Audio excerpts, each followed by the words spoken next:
Welcome back, guys. I had my competition last week and it was a great experience. I wasn't sure how I'd feel about it as it had been so long, but I thoroughly enjoyed it and I'm definitely considering competing again in the future and potentially doing more apparatus, as I'd like to compete vault and rings as well as the floor. This week, however, I took a much needed rest, as while I did enjoy competing again, it took a lot of focus and effort, so now I'm looking forward to a change of pace and learning some new skills. I've set myself some goals, some of which are very ambitious and will likely take a few years to achieve.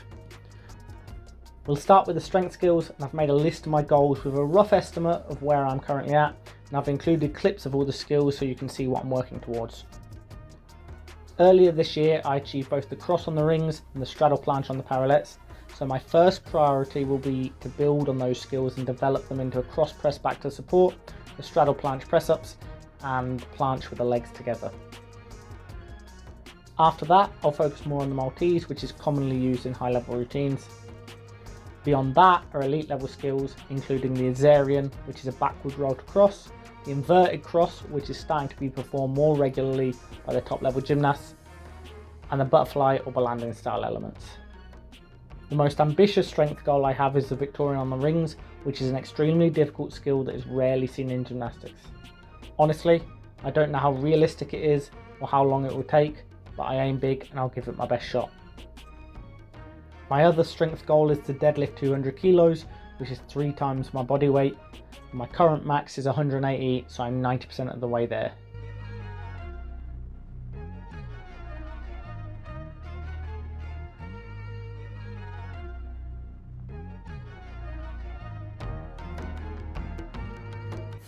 Now this week I worked on some flares to handstand and made some good progress.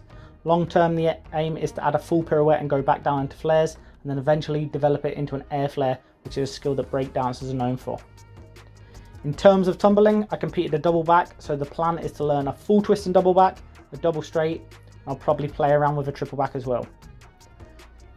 Now I have been struggling with some Achilles pain in the lead up to the competition and afterwards, so I need to rest for a while longer before getting back to it, but once I've healed up it will be full steam ahead. Hopefully you've enjoyed the journey so far, and as always, if you have any questions, please feel free to ask. Otherwise, I'll see you next week.